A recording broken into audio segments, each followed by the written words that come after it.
Živijo, dobrodošli na podkastu Umetnost lenarjenja. David Zupančič je z vami, sem z vami, kot vedno, in sem navdušen, da ste v moji družbi, ker imam danes to čast, da napovem eno prav zelo posebno epizodo.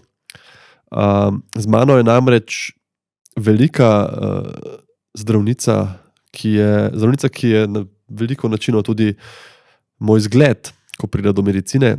In sicer profesor dr. Tatjana Lejko Zupanc, specialistka infektologije, doktorica znanosti, profesorica na Medicinski fakulteti v Ljubljani in dolgoletna predstojnica Klinike za infekcijske bolezni in vročinska stanja, ki jo je vodila med drugim tudi v času COVID pandemije.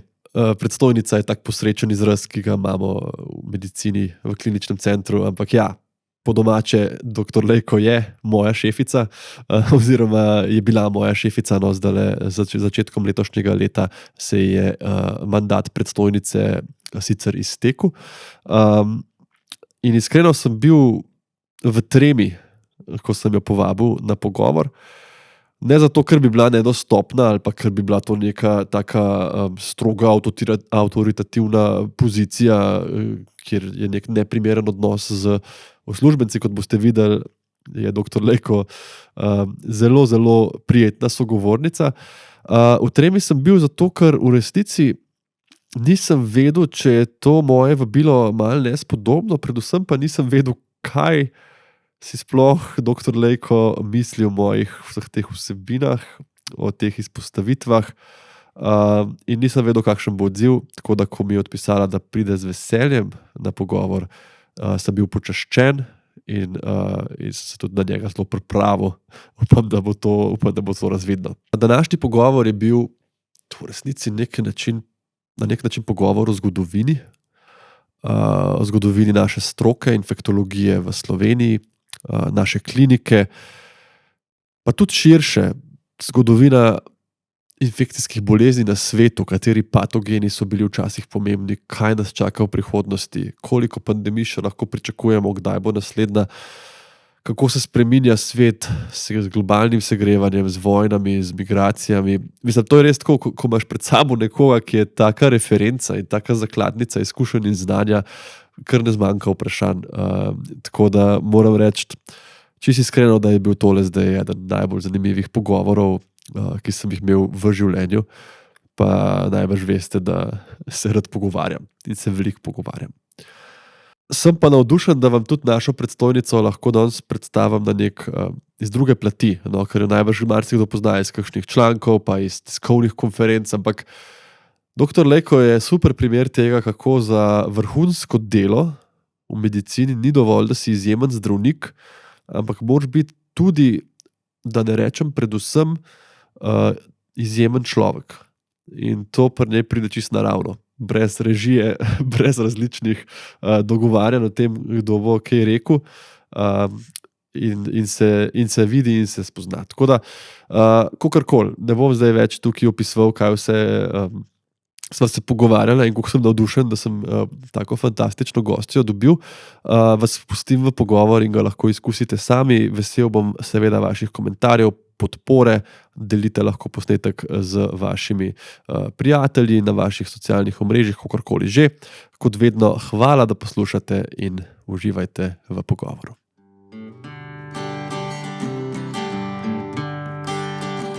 Ok, ja, zato, ker jaz tudi zdaj pol ne vem, kako začeti in mi je fajn, da to kar teče pa enkrat. Jaz sedim, nobene anekdote ne vem. Nobene anekdote? Vse pozabila. A res? Sem precej dolgočasen človek zgleda. Ojoj, glede na to, koliko anekdot je, v katerih tudi vi nastopate. Ja, že mogoče, sam jaz osebno se pa nič tazga ne spomnim, kar bi bilo za govoriti okrog. Moja babica je oboževala vice, to so bili še, ko sem bil mali, so bili vici aktualni. Ampak si ni niti enega nikoli mogla zapomniti, jih je imela pa ful rada. Ne. Tako da iz tega vidika mislim, da ste lahko zelo zanimiv človek, tudi če oseb ne veste anekdot, kar je kdo drug ve. No, jaz sem imela enega sorodnika, ki si je vice zapisoval. Tako bi rekla stenografsko, kaj jaz vem. recimo žena, frizer, ne vem kaj še, nekaj in tako je vedel, da je to vic od žene, ki je šla k frizerju. Asociativno si je zapisal. Tako zelo dober. Pa imel kaj v žepu za kakšno srečanje. Bil je tak zvešček. Koliko dolgo ste vi že zdravnica, doktor Lejko? To pa ne povem. To se reče, to sem se naučil v začetku specializacije, da se ne reče, ko krožiš, ne rečeš, z mano je starejši specialist, ampak rečeš, je izkušen specialist. Ja, to pa je moja pogruntavščina. A res? Ja. No, vidite, to je že ena anekdota, ki velja. In vem, da tudi malo se mi zdi, da ko začneš delati v medicini, na leta drugače gledaš, ne? Kaj je mlado? 50-letnico vpisa na medicinsko fakulteto bomo letos praznovali. A res? Moj letnik. No. Pa se da zračunati približno. V glavnem, to sem bolj tako iz nekega občutka, ja, kot neka referenca izkušenj in znanja. Ne. Zato jaz moram reči, da ponavadi nimam treme, ko grem tole snema, danes pa malo imam. Čisto nepotrebno. Ne da mi boste kaj... Če kaj pomaga. Ne da mi boste kaj naredili, ampak tako, a bom lahko izkoristil, ne, sploh v celoti, priložnost, da imam nekoga tukaj, ki ima tako ozadje v temi, ki me tako zanima. A se spomnite mogoče, zakaj ste se odločili za infektologijo, pa kako je takrat to izgledalo? Ne zakaj za infektologijo, ampak zakaj sem se odločila za medicino. Ja, še boljše. Za medicino do 8. razreda. Moja mama si je zelo želela, da bi bila jaz zdravnica, čeprav nihče v družini ni bil nikoli z tega poklica. Jaz sem bila pa vedno proti, ker se tudi bala zdravnikov, pa še zdaj se jih. Okay. In potem sem nabrala eno knjigo, že zdavnaj sem pozabila in avtorja in naslov, o eni ameriški zdravniški družini, ki je, tako bi rekla, življenjsko opisovala študij medicine. Vključno s tem, kako so na anatomijah imeli vaje, kako je patologijo delal in vse tiste stvari, kar študent pravzaprav kakšen tudi komi prenaša. In mene tudi tako zaintrigira, sem rekla, jaz gre pa na medicino. Kakšna moč ene knjige. Ja, zdaj mi je pa zelo žal, da ne veste naslova. Ne, nisem, pozabila sem, res ena taka, res me impresionira, mogoče koga drugega ne bi, ne? Ja, ampak ker sem brala tudi druge knjige v zdravnikih, tiste me niso nikoli preveč prepričale. Ne? Kaj pa potem, se ne vem, a je takrat bila specializacija infektološka ali je bila interna, pa potem... Takrat sem jaz začela, je bila interna za infektologijo. To ima tudi neko predzgodbo, ker infektologija je pač se ukvarjala s tako zvanimi nalezljivimi boleznimi, ja, ne. In to so bile predvsem otroške bolezni, potem pa to, kar mi smatramo kot zoonoze, pa meningitisi, pa črevesne okužbe, pa mogoče še kakšni šeni, pol so bile pa seveda te otroška paraliza, pa tetanusi, pa take stvari. Polio je še bil? Polio je bil, ni bil več takrat, ampak je bil prej. In je s cepljenjem so te bolezni izginile. Ne? In potem so bili tudi blazno pametni stručkoti, ki še danes okrog solijo pamet drugim v medicini, ki so bili mnenja, da infektologija ni več potrebna. Aha, da smo preveč uspešno. To je veda, ki pač nima več prihodnosti. In potem, kar so pa infektologi sami ugotovili, je pa, da so se bolniki spremenili. Da to več niso oni otročiči, ki skoraj nič niso bolni, razen to, da imajo ošpice. Da to niso več oni mladci z drisko, ki so 3 dni v bolnici pa grejo domov. Ampak so to starejši, polimorbidni, imunokompromitirani bolniki z ogromno patologije, ki jo pa infektologi niso obvladali. Mislite internisti? Infektologi. Aha, tudi... Ker niso imeli toliko interne v kroženju. Aha, na ta način razumem. Ja, in potem je bila ena struja, to je že precej pred mano bilo, ki je bilo pa mnenje, da je bilo dobro, da so internisti in se potem infektologijo v bistvu priučijo. In tako je nekaj let pravzaprav bil razpis za interno medicino, specializacijo. Tako da takrat meni je to zelo koristilo, moram reči, ker mišljenja infektološkega se pač na kliniki naučiš. Medtem, ko nihče te pa ne more naučiti teh, zato sem se tudi toliko ukvarjala z endokarditisom pa s temi stvarmi, ker mi to ni bilo tuje. Razumem to in se mi zdi pa...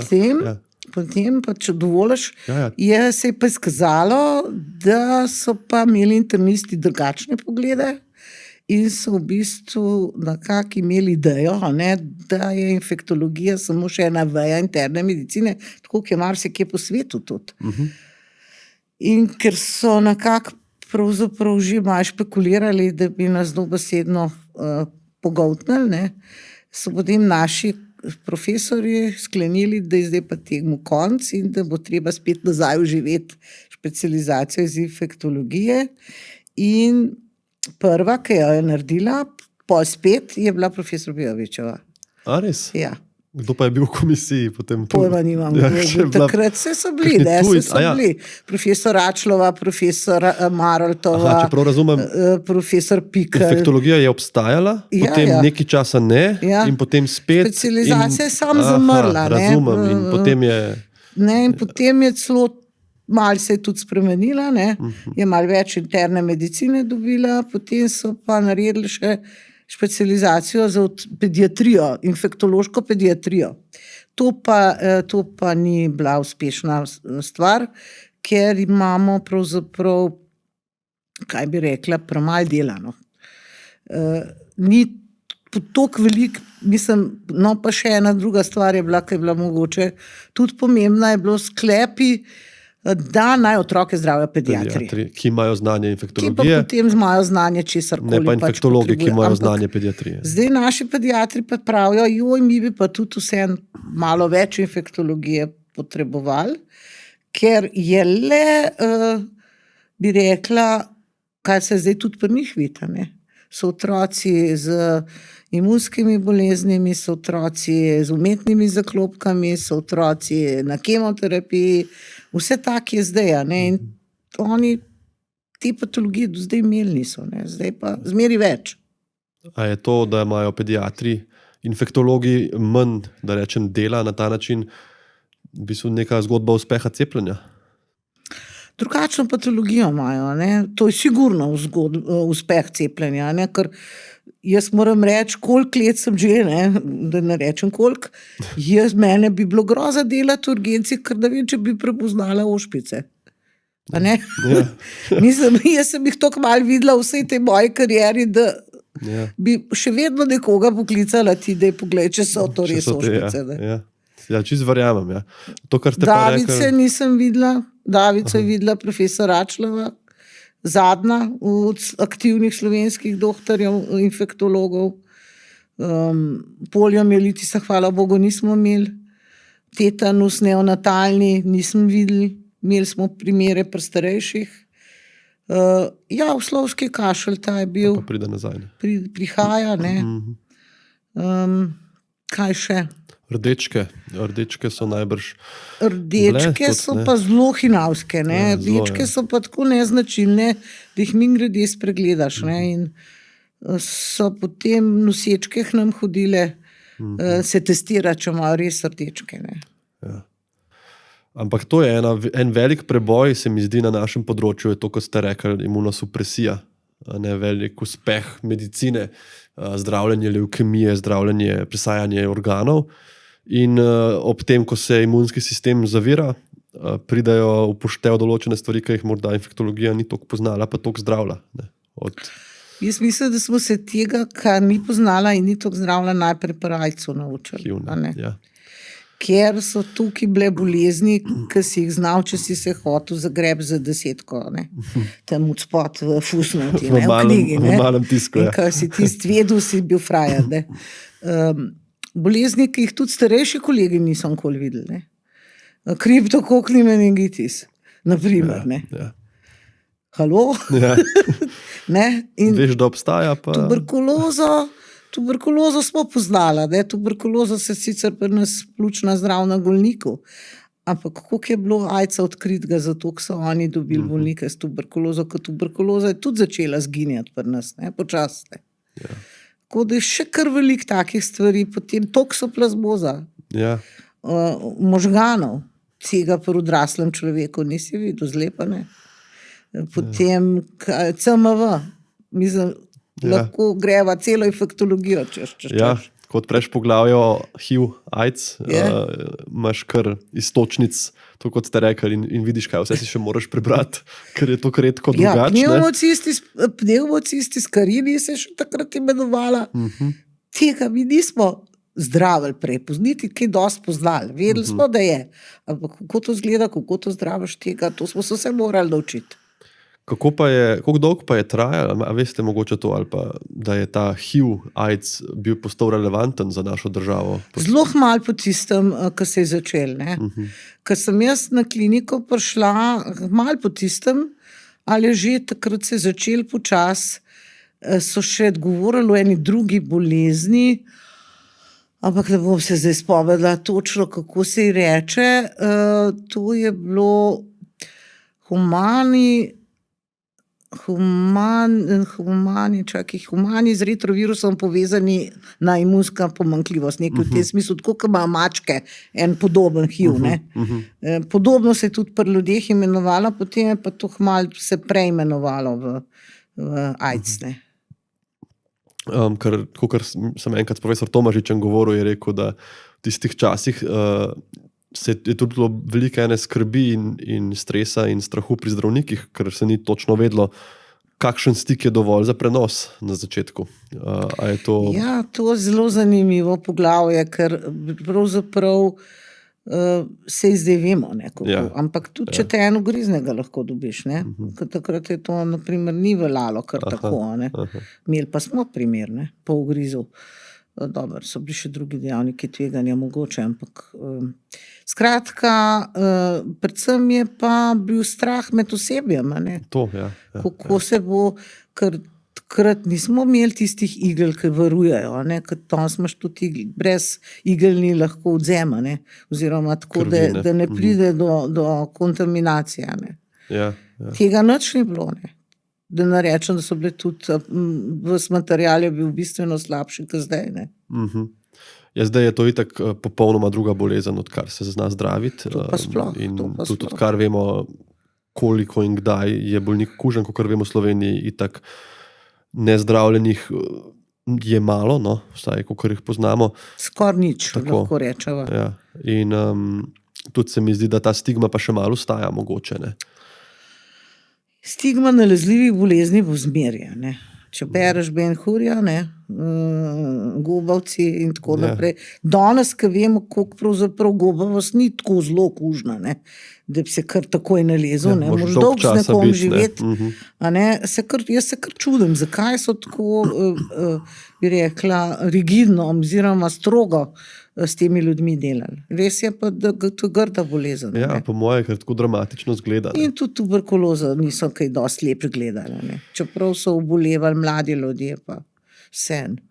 To je res, kako je to noro, te velike težave sveta, ko malo bereš o tuberkulozi recimo in o kakšnih nekoče ošpice celo, ki jih sploh ne razumeš to kot modern slovenski infektolog, ker je pa tudi te agenci, ki se prenašajo, že samo to, da imaš ti v državi urejen vodovod, se mi zdi, da ti pol infektologije tista zgodba o koleri v Londonu. V Londonu, to pa ne poznam. To je začetek epidemiologije. V Londonu so imeli izbruhe kolere in mislim, da je bil Snow, da se je pisal Snow, ampak nisem čisto sigurna. Nekaj v tem tacga.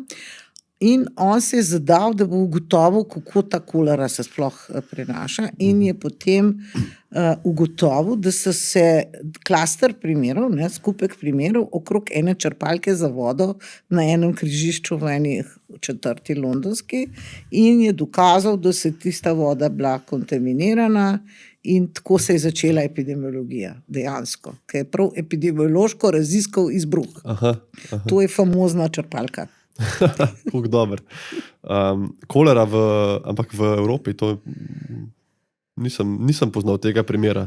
Ja, bila je kolera, bila. Mislim, Ni jo bilo toliko kot v Indiji. Ja. Je bila v Naplu kolera, je bila v Londonu kolera, pa še marsikje verjetno. Ja, to so nam pokazali tam v Zambiji, ko sem bil na odpravi na postlo, ki ima izrez, da se samo uležeš in teče od tebe, da se ni treba niti ustati za stranišče, ker ni možno. Ne. Tako da noro, kako raznoliko, mislim, mene to, ko sem jaz razmišljal o specializaciji, sicer že zgodaj na faksu infektologije, mi je to bilo zanimivo. Ne. To življenje okrog nas. Ne. Nekaj je zdaj medicina, ki jo človek na nek način ustvari, ne, pa se naučimo zamenjati coke. Smo ga mi sestavili, pa ga naredimo. Ne. Nekaj je pa svet okoli nas, ki se razvija in tudi moram reči, zdaj, ko se učim za izpit, me zmeri bolj straši, kaj vse obstaja. Kaj še ne vemo? Kaj še ne vemo, pa kaj ostane v tebi, to kot ste rekli, te bolezni AIDS-a, recimo levkemije, nek agens, ki v telesu ostane in je čist tih in ne more nič, dokler... Prioni? Ja, prionija. To so nore krave, ne? Pa ena posebna bolezen nespečnosti, ki je smrtna. Tako da, še prej sem snemala, kar mi je žal, ste rekli, da ste kar prepričani, da eno tako pandemijo, kot je bila COVID, bomo še doživeli zdravniki, ki zdaj delamo na kliniki. Vi mladi gotov. Ampak a ni to enkrat na 100 let, to sem nekaj slišal, da so take stvari? No, če zdaj jaz gledam mojo kariero, pravzaprav začel se je že za temi SARS-i. Takrat, ki so ostali na vzhodu. Vsako leto je tak ali tak bil izbruh gripe, pa še pred tem je bila mislim, da je bila prašičja ali svinjska, kjera že tistim ponesrečenim cepivom. Potem je pa bila najprej je bil SARS, tisti je bilo kar zelo strašljivo, ker so dejansko umirali zdravstveni delavci. Neverjeten, koliko jih je umrl. Kljub temu, da so delali v modernih bolnicah, v Torontu recimo. Kdaj je bilo to? To ni bilo toliko dolgo nazaj, ne? 2002-2003. Takrat so bile uporabljene izredno drastične mere. Drastične do konca. Tako da je tudi bila popoln lockdown v Pekingu, se lahko zamisliš, kako to izgleda v Pekingu. Pol je bilo v Torontu 5000 ljudi v karanteni in so zadevo v 3-4 mesecih ustavili. Do te mere, da se ni več, so bili še poleni majhni valovčki, ampak nič kaj posebnega. A pri nas smo se kaj pripravljali takrat? Mi smo se pa zelo pripravljali in je, pravzaprav nismo imeli nobenega znanja, ne, o tem, kako se sploh pripraviš na tako reč, ne. In imeli smo navodila, pa smo imeli, kje bo bolnik zelo podobno, kot zdaj pri COVID-u, kje bo bolnik ležal, kako se bomo oblekali, kako ga bomo tja transportirali, zdravila, tako ali tako ni bilo nobenega. In potem smo v pozoru stali in čakali. No, to lahko mogoče bila ena anekdota, ker smo sedeli, včasih smo v dežurstvu imeli toliko časa, da se je cela ekipa dobila in smo spili kavico. Takrat smo tudi malo se, bi rekla, updatali glede kakšnih upravljivih stvari. Ne? In tako smo nekako bili zelo tesno povezan kolektiv. In tam sedimo, jaz pa dežurni intenzivist, in se pogovarjali, se rekla, ne bi bil hec, če bi zdaj še SARS prišel. In v tistem zvonc. A ta, SARS zvonc. Da je zvonc na sprejemni, da so nekoga pripeljali Slovenj-Gradca, ki ima SARS. Da seveda ga ni imel, ne. Ampak ne, kaj pa zdaj, ne. Ne, ga ni bilo, ne. Nismo imeli. Evropa ga ni imela. Se mi zdi, da zdravniki smo tako vraževerni, za take stvari, ne, da če je mirno dežurstvo, Bog ne dej, da kaj tazga rečeš. Ne, Bog ne dej. A res je nikjer nobenega, takoj zvonc. In se mi zdi, da si prav zasovražen tam med sestrami, če priješ mimo pa rečeš, danes je pa mirno. Ja, skočijo vsi gor. SARS sicer tako, jaz se z vami tak bi se pogovarjal kratko na kliniki, ampak za tiste, ki poslušajo, pa niso zdravniki, se pravi, to je isto bil koronavirus, ali samo drugačen. Bolj je bil navaren, ne? Bolj je bil navaren, ampak mogoče ni bil tako grozen, bolj nalezljiv, kot je recimo bil zdaj Omikron. Pa se to mogoče gre, a ne gre to včasih tako malo za nasprotna procesa, ne? Če je nekaj zelo smrtno, se težje razširi. Če gledamo tudi ebolo, ne? To je še ena stvar, ki sem vas hotel vprašati, to je bilo pa 2014 Zahodna je bil Afrika, tisti največji izbruh. Sierra Leone in to. Z ebolo ti težko potuješ, ne? Mislim, razen če si v neki hudi inkubaciji, pa si še v redu. Ker je tako dramatična slika. Ne? Ti si za COVID bil lahko kužen, ko hudič, pa si hodil po No, pri eboli pravijo zdaj, da je treba govoriti ebolo. Ebola? Meni nikoli ni bilo čisto jasno, zakaj je tako nalezljiva. Ne? Ja, Če se prenaša stikom, ne aerogeno, ne kapljično, ampak to je stikom. zanimivo. Ja. In kako je to mogoče, kaj ti ljudje delajo, da to prenesejo na sebe, ne? Ker so pa res umirali in zbolevali, predvsem tisti, ki so bolnike negovali. In potem, ko si je bil ta izbruh, ko si končno videl, kakšna je klinična slika Kako ebole, teče, ne? Ja, pol ti je pa bilo jasno, ne? Ker so bili bolniki, ki so litri tekočine z njih tekli, a ne, so imeli driske, so znojili se, so krvaveli. Nemogoče, da se izogneš stiku, ne. To so res take dramatične Ja. virusi. In no, se tak bolnik ne bo šel v shopping, ne? Tam bo Ne, težko tako ne koga. bo šel, ne. Bo okužil tam bolj okoli sebe. In Ja, tudi zdravstveni lahko delavci. bi prišel, a ne, teoretično v inkubaciji, ki je od 2 dni do, koliko zdaj že 14 ali 21. Si bom zapomnil za In izpit. če gre zelo hitro na avion, še lih pride, ne. Vse so bili, ne? Pa tudi na začetku nima tako izrazitih simptomov teh. Ja, A seveda. ne, zgleda bolj kot eno vročinsko stanje. In kar je, mislim, zato je meni infektologija zanimiva. Ne? Ko rečeš to, kot ste zdaj opisali, ne? Ebola, bolnik krvavi iz ušes, iz prebavili, iz povsod, ne? Bi si mislil, da to je nek virus, ki ti tam razžre vse, ampak v resnici, kot sem bral, ker me zanimajo te filovirusi zelo, gre ta virus v naše lastne imunske celice in v njih sproži izločanje faktorjev, ki naredijo vso to sranje po domače. Ne? Yes. In to meni. Marsikateri virusi to In delajo. tako meni to. Pa endotelijsko okvaro, se pravi okvaro teh celic, ki so, Na žili, na ki površini. oblagajo naše žile, a ne, to tudi dela. Ne. Ja. In, No, ampak s to ebolo je tudi hecne. Takrat sem jaz delala na službi za preprečevanje bolnišničnih okužb nekaj časa, sem bila vodja te službe. In kada sem šla na dopust, sem rekla, pa pazite, da ne bi kakšna ebola izbruhnila. spet, a se niste že naučili s tistim SARS-om, da ne smete tega govoriti. In seveda, točno poletje je izbruhnila, ne. Lihko sem bila na dopustu. No, ne pri nas, ne, ampak, ampak se je bilo treba začeti pripravljati, ker je bilo še bolj mučno, ker takrat pa nismo imeli, pravzaprav, imeli smo od SARS-a komplete, ki pa za ebolo niso bili primerni. A ne, ker so prepuščali po šivih, tisti so bili kompleti primerni za to, kar se danes vidi, če gledaš po televiziji, tele forenzike, ki hodijo v tistih kombinezonih okrog, to pušča, ne, po šivih pušča, ker niso neprodušno zaprti. Aha. In teh takih kombinezonov mi nismo imeli. In seveda, ker je bila takrat vrhunc epidemije v Afriki, jih tudi kupiti nisi mogel. Aha. A ne, ker to tudi ni nekaj, kar bi kar na policah bilo. Tako da smo se fest namučili, da smo to dobili. In takrat smo se tudi naučili, da so te Versafloji najbolj komod, najbolj komod in da so maske lahko problematične, ker si jih gor, pa te FFP3 maske so precej zoprne, ne, za uporabo. Pa smo se naučili, kako se te kombinezone oblači in slači in tako. In tisto lepljenje, rokavice je še v debole ostalo, ki je bilo v bistvu brez veze. Aha, to vse to, kar smo zdaj v COVID-u uporabljali. Ja, ja. Ja, takrat vem, da ste tudi imeli protokol enako, a ne kot za SARS, kam bo šel bolnik, preko katere. Imeli smo to protokol, prvič, kako bolnika ujeti na letalu, recimo na letališču, ali pa pri kakšnih drugih vstopnih točkah, to smo zelo natančno naredili. Kako protokol. Ja, vsi deležniki so sodelovali v tem, takrat je Luka imela še kar dober, Luka Koper, ta mednarodna, ti so imeli kar dobre protokole, letališče pa ni imelo, ne.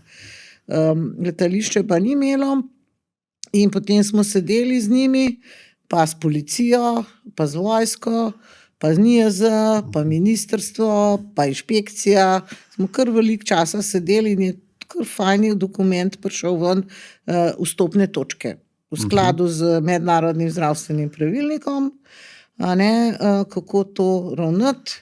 In je bilo, se mi zdi, da bi funkcioniralo.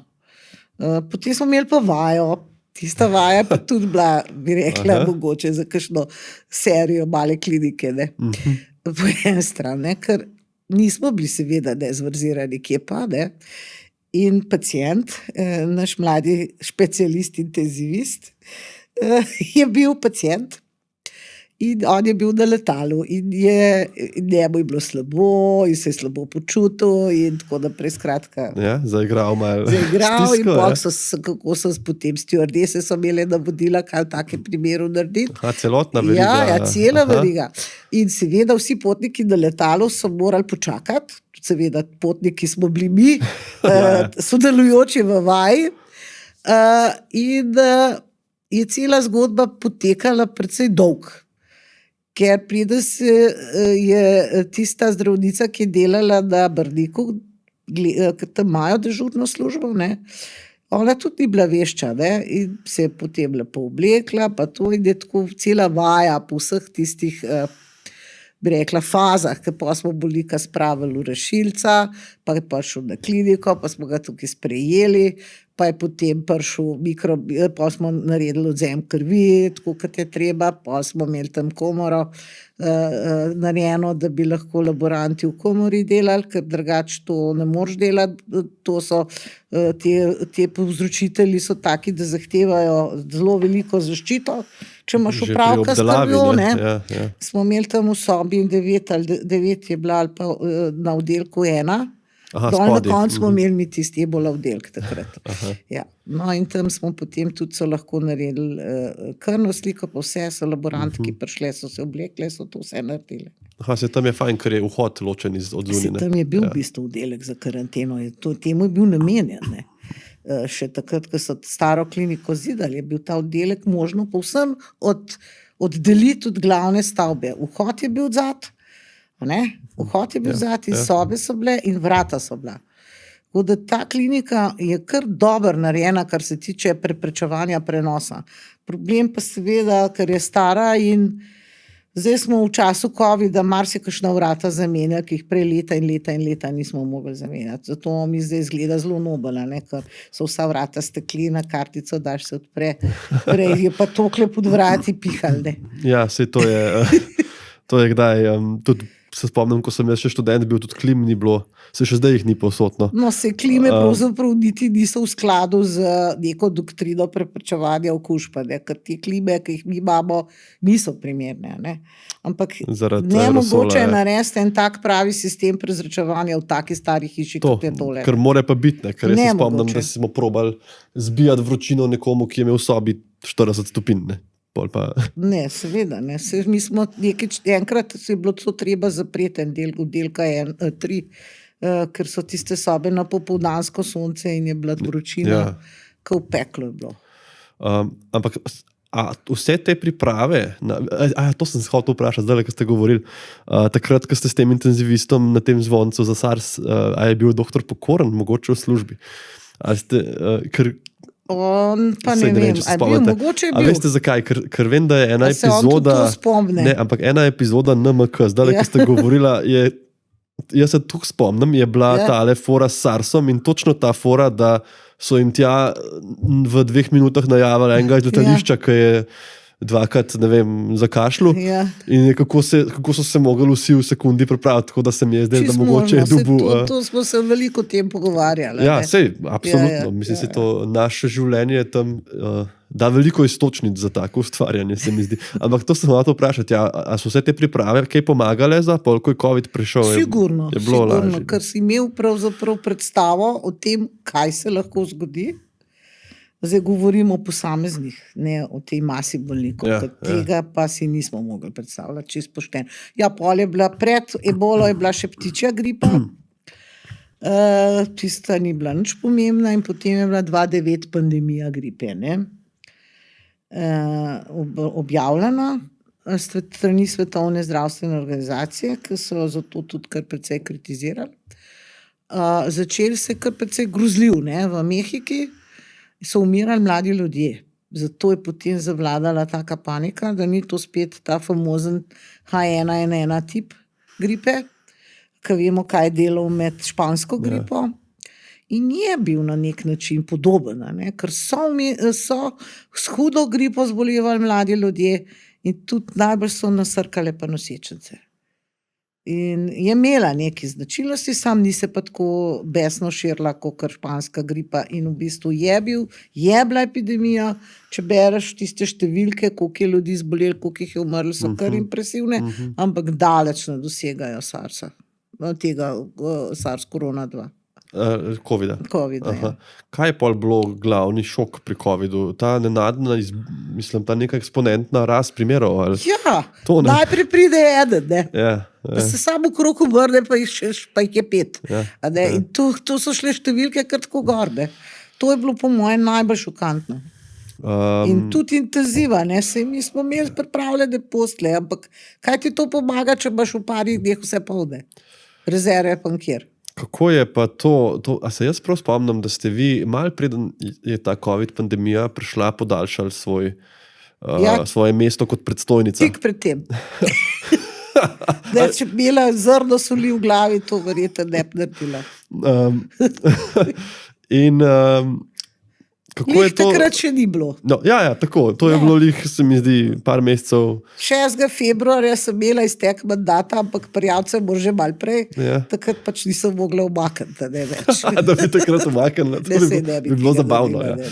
In kako je pa to pol? Nimam tistega zrna soli v glavi. Kako je pa pol to z vaše perspektive izgledal recimo ta prvi primer?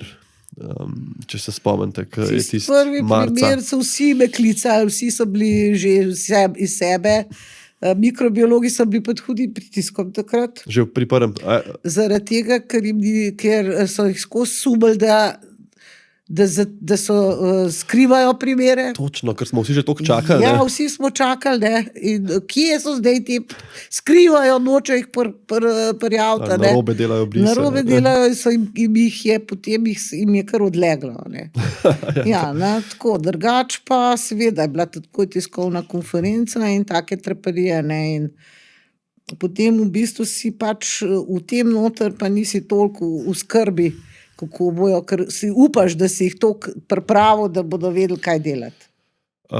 In takrat je v resnici pol še ni čist pričakovali, da bo to toliko eksplodiralo. Ne?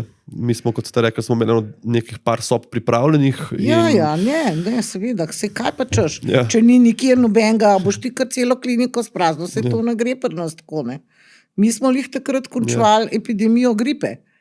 Je še bila gripa, ne? Mi smo imeli še takrat del gripe v Šiški, ko se je tole začel. Točno. Jaz se spomnim tistega časa zelo tako, kot da je vsak dan je bilo malo drugače. Nek nov sestank, nek nov dekret. Sestank, ja. Vi ste jih imeli najbrž še 10-krat več. Mi smo imeli na več nivojih sestanke, ne? Ampak najbolj za mene pomembni so bili te, ko smo jih imeli v kliničnem centru. Vsako jutro. Vodstvo kliničnega centra, potem posamezniki iz klinike in ključne osebe v kliničnem centru, ki smo jih rabili. Ne? Takrat smo se z vsakim posebej pogovarjali. Ja, kako bomo peljali nekoga na rentgen? Kako bomo kri? Kaj bomo naredili, če danes na jutr ni več posle? Koga bomo vrgli ven iz sob, da bomo posle pripravili? Vsako jutro, jaz imam čez 300 zapisnikov teh sestankov. Ja, vem, spomnim se potem naših lokalnih raportov, ne, ko so pa bili pol samo vsak dan drugačna neka nova navodila in pol to nenadno, najbolj stresno mi je bilo, kako se je začeli hitro razvijati. Ker naenkrat vsi nazaj iz VPD, vsi nazaj iz kroženja, vse specializante v hišo, si res imel občutek. Pol pa seveda vse naučiti, kamor jo zdaj delati, ne, se večina se niti ni znala, ne. Seveda, ja. Pa še to vprašanje mask. Ja. Meni je bilo to najhujše. Zjutraj, preden sem šel v službo, sem odprl, ne vem zakaj, neumnost, neke novice, ne? In že prva novica, ne. Maske, ki so bile na poti, jih ni, pa jih zmanjkalo, pa Nemčija zadržala, pa ne vem kaj. Ja, bilo je stresno zelo, to je bilo zelo stresno, ne, ker da srečo se je potem to obrnilo, ker pač smo imeli tudi zelo sposobnega generalnega direktorja, doktor Poklukarja, ki je bil človek od akcije, ne, njemu se imamo za marsikaj zahvaliti, da je šla epidemija tako, kot je šla. In prav, da bi prav res zmanjkale maske v kliničnem centru, nikoli niso. Smo pa res malo pazili, da smo v pravem, bi rekla, da so bile uporabljene na pravilen način, pa v pravilnih indikacijah. A ne? Ja. Ne takrat, ko nič ne delaš pri pacientu, pa sam hodiš po hodniku, ne takrat, ko te je strah ali kaj takega, ampak takrat, ko si pri pacientu, se pa moraš v celoti zaščititi. Ja. Ampak so tudi sicer, smo imeli kar malo med zaposlenimi primere, na srečo nobenega hudega, mislim, so bili hudi, no, ampak Tako, ne smrtnega hudi v tem ja. smislu, da bi te ljudje rabili intubacijo pa tako naprej. In to je nekaj, za kar sem še danes vesela oziroma hvaležna komarkoli, da nam ni noben umrl, naš zaposlen. Kar je bilo v tujini, ne. V tujini pa bilo, ja.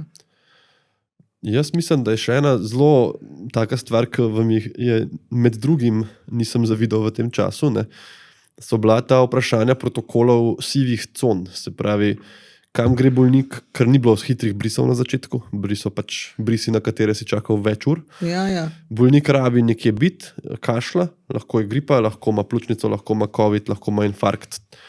Kje je, kdo ga gleda, Zato kam so bili čaka? pa prostori v ZVD-ju narejeni, a ne. Ampak to ni bilo takoj na To je začetku. bilo kasneje. ne. Ker meni ta prvo poletje, Ta prvo je bilo hudo. Ampak poleti niti nismo imeli. Je bilo toliko manj primerov, To je ja. jesen se začel, ne. Jesen se je pa začeli. Ja, ker se spomnim, da so... Ampak takrat, pa zdaj točno se ne spomnim, kdaj je začela pediatrična klinika PCR delati. Tega se pa ne spomnim.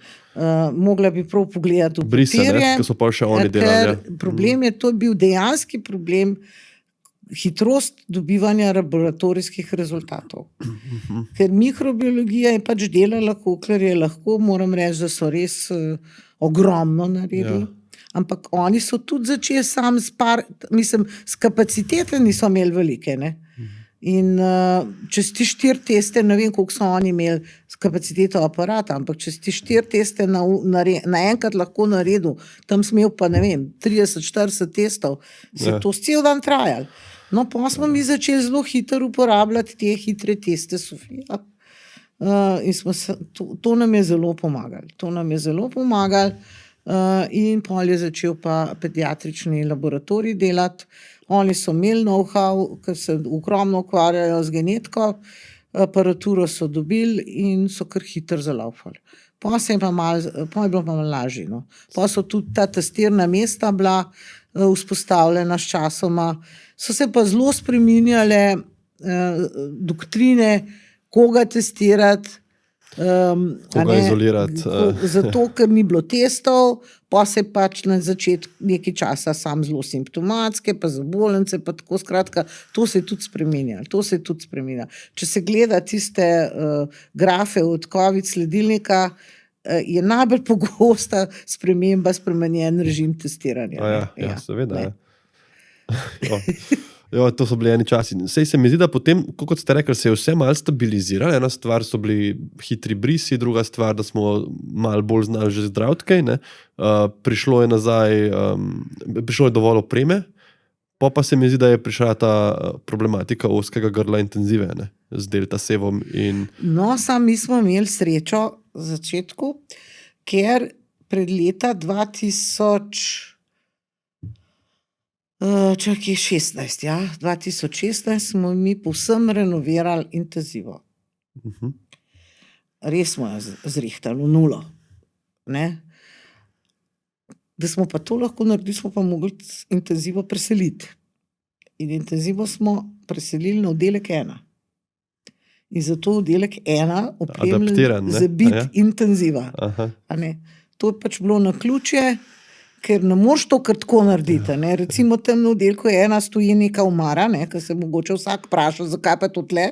To je neka električna omara, ker pravzaprav oddelek ni bil primeren za vso to elektriko, ki jo golta intenziva. Ne?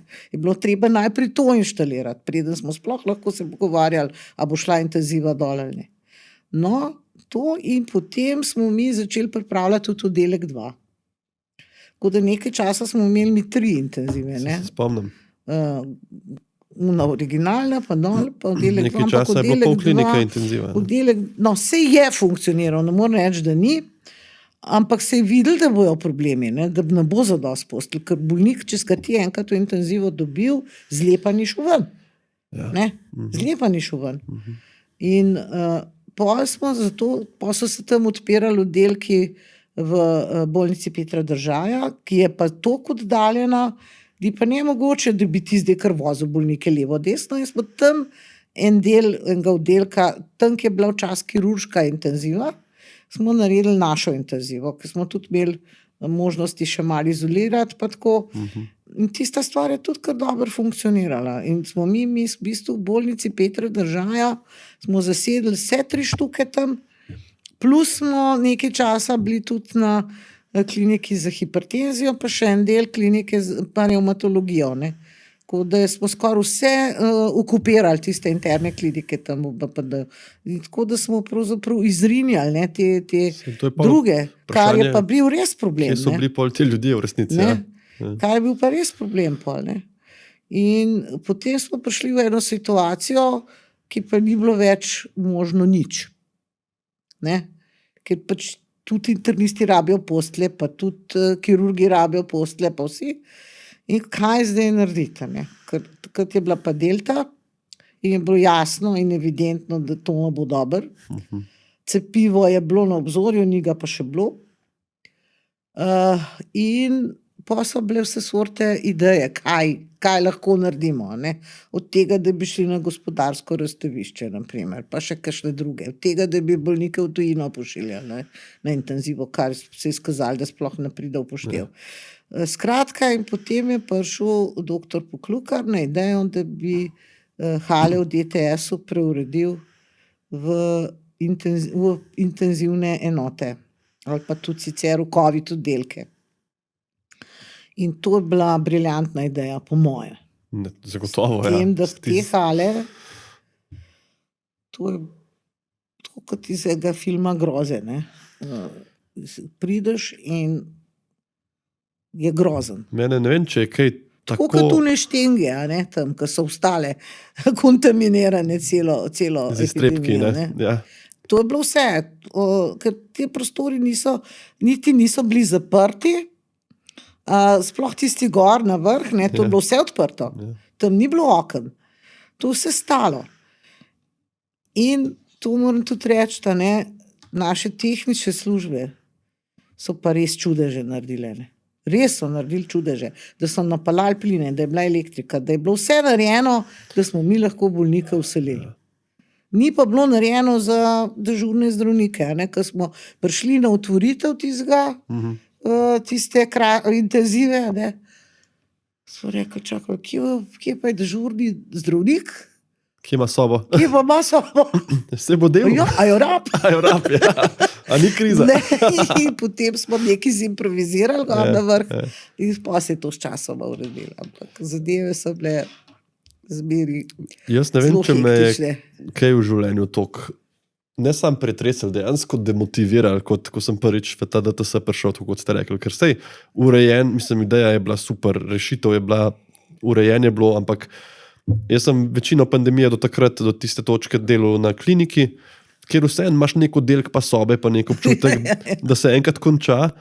In ko sem prišel najprej v tisto halo, ne, zaflikano, pa pol dol do bolnikov in si pogledal in se ni končal.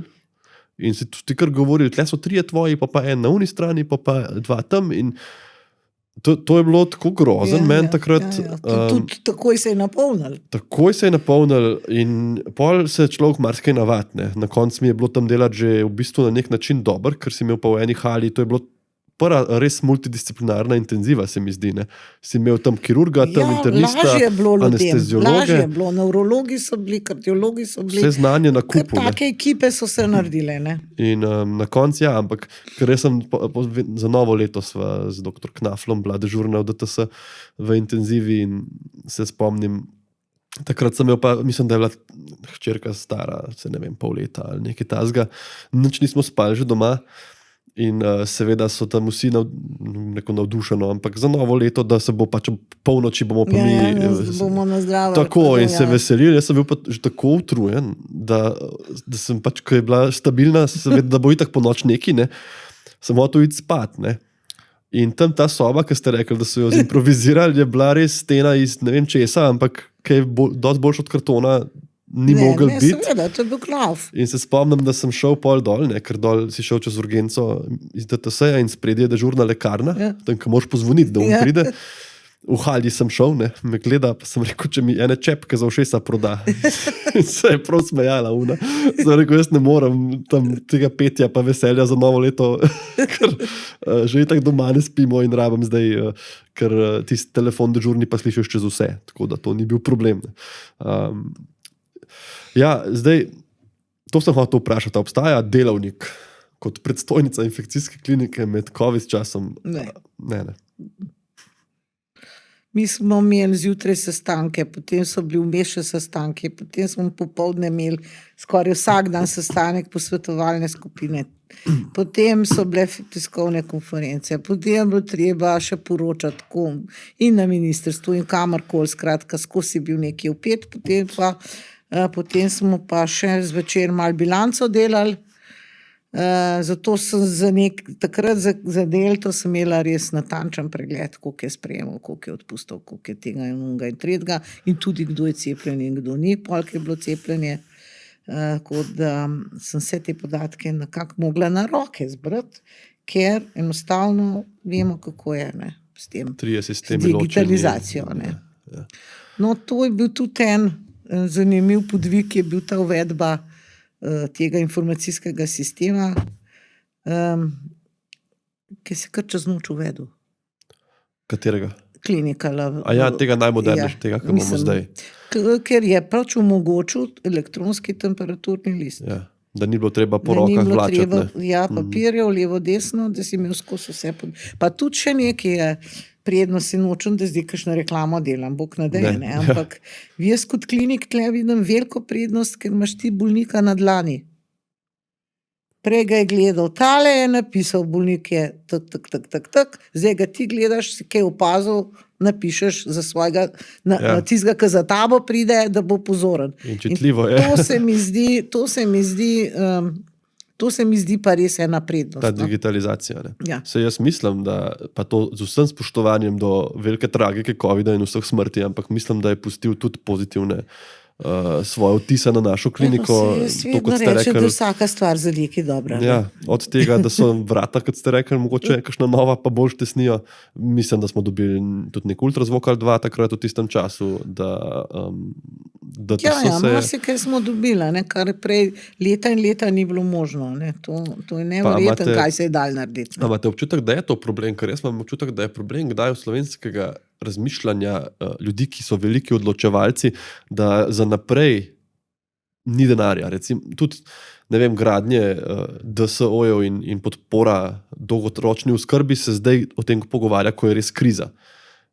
Čeprav bi vsak lahko pomislil, da bo populacija starejša, da imamo fiksno število postelj. In tudi, kot vi ste najbrž opozarjali, da naše oddelki za epidemije ne tesnijo vrata, da je pač tam, da se luščijo stene. Mi smo imeli vsaj 3 načrte, vsaj 3, v nulo narejene za urgenco in izolacijske sobe. Aha. Eden je bil zelo ambiciozen, bi bil vreden takrat 5 milijonov in bi imeli mi urgenco in sobe za ebolo, takrat smo o eboli govorili, in to je bil tudi, bi rekla, spodbuda, da smo to naredili in zato smo sploh pravzaprav uspeli zainteresirati takrat na vodstvo UKC-ja, da bi bilo pripravljeno na to in manjkal je samo še en podpis. Tega podpisa potem ni bilo in naslednje vodstvo je to ignoriralo in nismo dobili teh prostorov. A pa to bi na Japljevi Ne bilo- bi seveda nič kaj pomenilo v tej pandemiji, ampak začetek bi bil pa dosti bolj Ja. enostaven. a ne. In tudi v tej urgenci, ki jo zdaj delamo, ki smo zdaj imeli še pred temi opazovalnicami, a ne, je bilo še dosti slabše. Ne. Ja. Ker tam, ki so opazovalnice, Ja. tam je bila neka otroška ambulanta, pa Spomnim, nekih ja. arhivi, pa to. In z tega smo naredili vse te sobe opazovalnice, da je vsaj malo bolj kulturno. No. Se to je problem, ne. Saj ena stvar je dostojanstvo človeka, ki recimo leži na hodniku, ampak če to pomeni, da boš preživel, ne, da te pogledajo, nekako Tle je sprejmeš. zelo težko o teh stvarih govoriti, ker jaz tudi tako razmišljam. a ne. Zdaj, če se sebe zamislim, ne, pa recimo, da imam pljučnico, ne, pa da na škrgi diham, pa da rečem, veš kaj, ni prostora, tukaj le bod. Ja, hvala. Sam daj mi uno na nos, Pomagaj mi, da ja. preživim. Ne. Ja, Mislim, jaz bi sigurno tako reagirala, mogoče in tudi vidim, ni prav, ne. Sigurno ni prav, da se to dogaja, ampak če drugega ni. Se to se mi zdi, če Ne. drugega ni, ne. To je nek znak tega, da In drugega pa ni zato, ker se pač v to ni vlagala, ne? Ker je vedno zmanjkalo denarja za infrastrukturo. Ker je bilo treba kupiti mašine nove, ker smo mi imeli CT, je bil tako star, da so prišli oni iz firme slikati, koliko preiskav je naredil, ko sploh niso mogli verjeti. za svoj Da arhiv. je ali kaj? CT toliko naredil, a ne za svoj arhiv. Joj, Ja, no. grozno. Ja, in če je bil denar, ga je bilo treba kupiti, ali Za CT, muzej. ali rentgen, ali Ja. dializne aparate, ali, to so pa vse drage stvari. Ja, absolutno. In nikjer v kliničnem centru se ni vlagalo v infrastrukturo. Ne. Ampak a se meni sam zdi, ampak jaz imam občutek, da je tudi urgenca in te hodniki, ne, nek bolnica iz doma starejših občanov, ki ima okužbo sečil in rabi pač infuzijo, da je to infrastrukturno in za državo manj zanimivo kot podpora transplantacijske dejavnosti, stvari, ki so na evropskih standardih grajene, To zdaj razvite ne vem, za države. koga je to zanimivo, je pa sigurno zanimivo. a Ne? To je vrhunska medicina.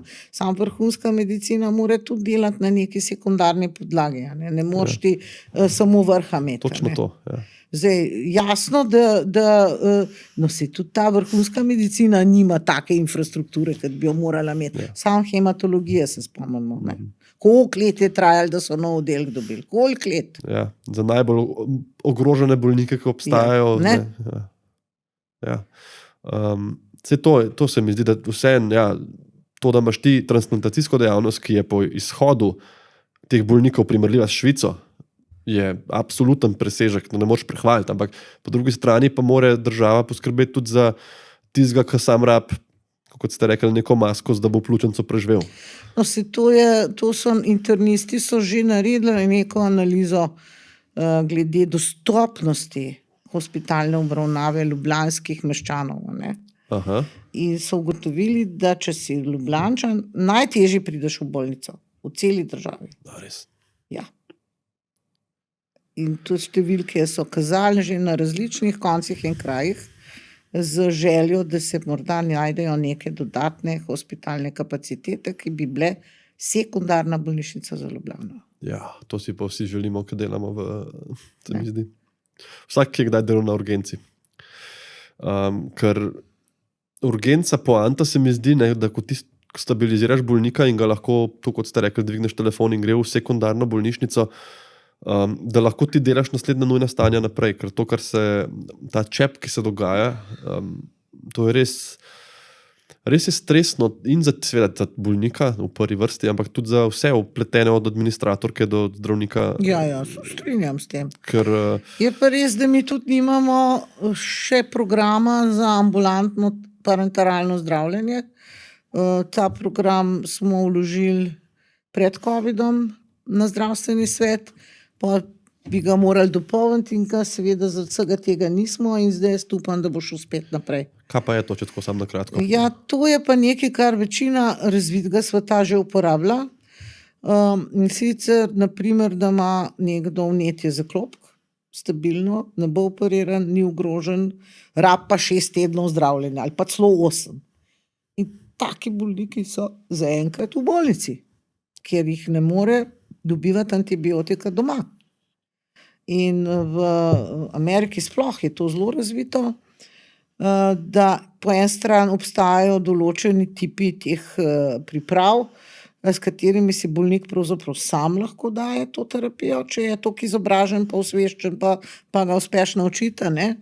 Po drugi strani imaš pa ekipe, ki pridejo na dom, obesijo tiste antibiotiki in grejo. In ga nadzirajo, ne. Seveda to ni ravno za vsakega, Ja, seveda, ja. ampak recimo to bi lahko tudi delali v domovih za ostarele, komot, če bi tam imeli ljudi, ki bi recimo bili sposobni dajati parenteralno terapijo. Ampak naš koncept teh domov zaenkrat ni bil tak, a ne. To je bilo rečeno, to so socialne ustanove, to niso bolnišnice, ne. Ampak če pa se zdaj pogleda, kaj tam, kakšna patologija je tam, a ne. Halo? Je pa treba mogoče malo drugače razmišljati. Mislim, da kar se teh domov tiče, je itak ena največjih, se mi zdi, zdaj kriz v državi na tem področju s kadrom in z... No, jaz ne vem, jaz upam, da bo ta zakon o dolgotrajni oskrbi kaj prinesel, a ne. Ja. Ampak zaenkrat še nič ne kaže, da se bi kaj premikali, ne. To je ena stvar, ki jo se mi zdi, cela medicina seveda spremlja vse stroke, ne, to podaljševanje življenja, ljudje pač so zaradi kvalitete in vseh zdravil in kvalitete življenja živijo dlje. In tukaj je to, kar sem rekel, da je dobro plansko vnaprej razmišljati, preden pride do krize. To, kot smo s covidom, jaz sem imel skozi ta občutek, da smo lovili, ne, da ste probali biti 2 koraka prej, Ne, ampak to je tam drvel. sploh ni bilo izvedljivo. Ja, Tam ni bilo izvedljivo, da bi bili mi 2 koraka prej. ja. Če smo bili v Štrici, je bilo kar Je dobro. bilo super, ja. To se spomnim. Nič, No, pa še en problem je, ne, če nam pustva zdaj infrastrukturo, ne. ja, Kader. ja. Tukaj pa ne vem, kaj se je zgodilo, da je kader zginil. Iz domov, mislite? Iz zdravstva. Iz zdravstva, ne. Ja. Tukaj je več odgovorov najbrž, ne. Ampak Verjamem, da so to zelo naporne službe, a ne. Verjamem, da so stresne, verjamem, da je danes prosti čas največja možna dobrina, a ne. Verjamem to, ja. ampak to mora tudi en delati, a ne. Pa tudi ni, zdaj treba reči, no, ni tudi samo slabo, ne. Mislim tako, jaz mislim, a veste, koliko ljudi je mene že vprašali, odkar take stvari počnem, pa knjige pišem, a boš ti šel, ne, boš pa jaz spal doma, pa boš delal svoje, ne, te Instagrame in to. Kot da je to logično, da vsak, ki dela v medicini, sam čaka eno priložnost, da lahko karkoli drugega delu, ne. Pa lih kontra situacija, ne. Ja, mislim, da na neki, saj jaz verjamem. Tisti, ki res želi biti v medicini, ne. Sej, če je neka medicinska sestra, ki res hudo dela za bistveno manj denarja, kot ga jaz recimo dobim, pa že jaz ne dobim ogromno, jo razumem, da če se ji odpre nek zobozdravstvena ordinacija, kjer bo pa lahko imela manj obremenitev, da gre, ne. Ampak vsem te na to službo veže neka želja potem, da jo boš delal. No, imamo mi tudi ogromno odličnih medicinskih sester, ki si niti ne morejo zamisliti, Da bi bi šle. Ja. A ne, In kakšna hvaležnost je to, da imaš take živijo ta poklic. ljudi. Ja, ne. res je. Živijo ta poklic. Zdaj, kako pa to spodbuditi pri mladih, a ne, da bi si to želeli, pa ne vem, ker ni samo denar. Ne, Ni je samo pa- denar. Covid dodatki so bili ogromni, dejansko, ne. Ampak ljudje So vsem šli. so vsem šli, Ja. tisti, ki so se naveličali vsega tega. Jaz mislim, da je zelo važno tudi, v kakšnem okolju delaš. In jaz si upam reči, da morda tudi vse te super sestre, ki pri nas ustrajajo, ker se imamo za dober tim. In tukaj mislim tim zdravnik, sestra, administrator, strežnica, se pravi, ni tega predalčkanja in ni tega prepiranja. In jaz moram reči, da praktično, mislim, ima tudi naša klinika težave, težave v smislu, da jih je premalo, ne. Bi jih rabili več, ampak izven tega pomankanja, ki je tako globalno, je pa noro, koliko ti lahko prispeva tebi in bolniku, če imaš dobro sestro. Ne. To te mogoče na medicinski fakulteti niti ne naučijo dovolj. Ne, se ne naučimo timskega dela tam, sploh. Ampak jaz sem bila vedno mnenja in to sem smeri znova poudarjala, da je na kliniki možno bolnika obravnavati sam s celotnim timom. Ja. Ker v končni fazi, a ne, če ti streženca ne odnese unga polnega kontejnerja s kontaminiranimi iglami, imaš težavo. Ne? Tako je. Ja. Ali pa če ne očisti tisto, kar je kontaminirano okrog bolnika, pa dobi pol bolnik, ne vem, Clostridium difficile. Vsi so pomembni, vsi. In to tudi v COVID času sem videl, ne, kako je to šlo. Zdravniki smo pač dolžni, po mojem mnenju, smo mi dolžni to ustvarjati, to vzdušje v timu. A ne? Pomagati, razumeti ljudi, če vidiš, da je kaj narobe, jasno, da boš povedal, da je nekaj narobe, ampak ne z pozicije, jaz sem DRM-et, ti pa nisi nič. Ja. To me zmer nervira. In to je meni bilo super, ker se mi zdi, da to zdaj ne vem, ko vidim, koliko ste zagreti za to, mogoče je to vaše maslo, ampak odkar sem na kliniki, vidim, kako je samoumevno, da bom jaz sestro opozoril, če bom videl, da z umazanimi rokavicami se nečesa dotika, obratno pa tudi, ne? Kako lahko reče sestra meni ali pa vam, ali pa enemu specialistu nazaj, lejte, niste si razkužil rok, pa boš rekel hvala, ne zdaj, kaj pa ona meni. In ta vzajemnost, to pač dela boljši tim. Mislim, te pomembne stvari morajo vsi vedeti in se en drugega opozarjati, ker to so zadeve, ki so lahke, ki so simple za narediti in ki so neizmerno učinkovite. Ja. In obenem pa vsi delamo veliko in tudi kdaj pozabiš. In več ljudi, kot te lahko opozori, boljše je. Ja, sigurno. Jaz se spomnim ene anekdote, ki se je vi najbrž ne, vsaj skoraj prepričan sem, da ne, ampak mojega prvega stika z infekcijsko kliniko, ko sem prostovoljno prišel delati, volontirati. Jaz sem prišel volontirati, še preden sem imel na faksu infekcijske bolezni, ker me po mikrobiologiji, tretji letnik, res še ne znaš, kaj je sploh klinike. Ne. Ampak meni je bila mikrobiologija tako zanimiva, sem rekel, jaz bi pa zdaj polet za en mesec prišel, sem se zmenil s profesor Tomažičem, da pridem na njegov oddelek, in takrat je pa bil on ravno na dopustu. In takrat vi še niste bila predstojnica in ste nadomeščala njega kot vodja oddelka. Ne. In to je anekdota, ki ti ostane v glavi. Ne, to je bilo grozen. Ja, zato sem pa zdaj 2 tedna pred specialističnim izpitom. Ni bilo grozen, super je bilo in ravno ta občutek tima. Ne. Tudi mene, kako so sprejeli, med drugim tam na prvem sestanku jutranjem kot enega študenta 3. letnika, izvoli Halja, to vse se povej, če boš kavo, vse, mislim tako.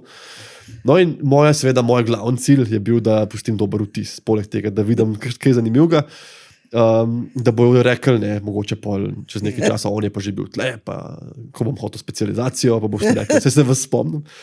Ampak težko je pustiti dober vtis, če tako malo znaš. Ne. Kako boš ti tam prispeval? Vi ste se pogovarjali to, kar ste zdaj rekli, za klopke, ožilo, ven, to.